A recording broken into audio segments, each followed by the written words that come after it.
Buongiorno signora. Cerchiamo la famiglia Mauro. Dite mio marito.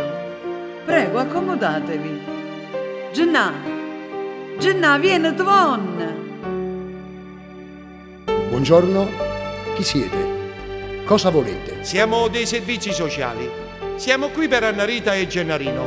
La mamma è in fin di vita e quindi sono stati assegnati alla nostra tutela e saranno messi in un collegio fino a maggiore età. In un collegio? Ma che state dicendo? Ma voi siete pazzi? A dove volete portare? Le creature non si muovono a casa. La storia sti creature è storia senza fine.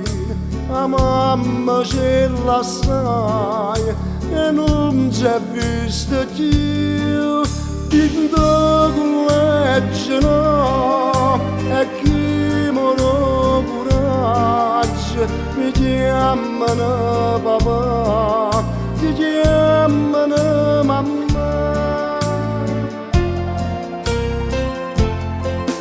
Annarita e Gennarina, ma per sempre stanno a casa. O trenini a bambolini, non c'è bene più a portare. Avete detto che sta malata, sta in fin di vita e povera lei. C'è porta e braccia soia, non desideri mamma non si può negare. Annarita e Gennarina, ma so figlia pure a me. Sulla mamma si guarisce, cerca figli e stanno a casa. Suoi figli suoi se può pigliare.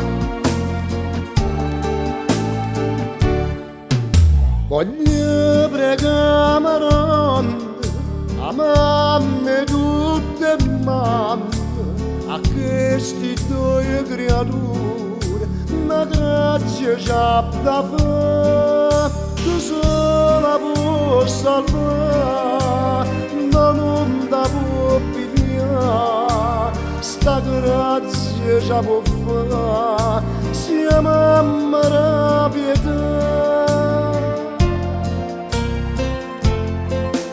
Annarita e Gennarina, ma per sempre stanno a casa.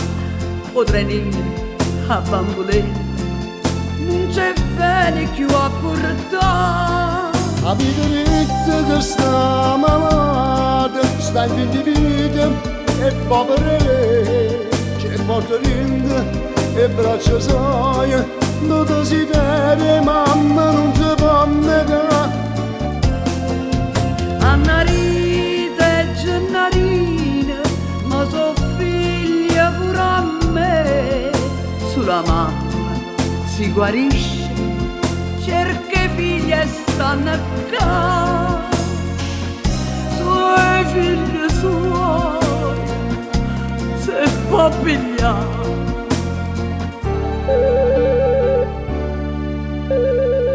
Pronto? Sì, sono io. O veramente state dicendo? È guarita? È guarita? Grazie. Nunzia, ma chi va a telefono?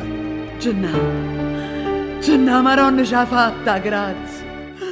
A mamma Annarita e Gennarina è guarita. È guarita! Madonna mia, sei grande!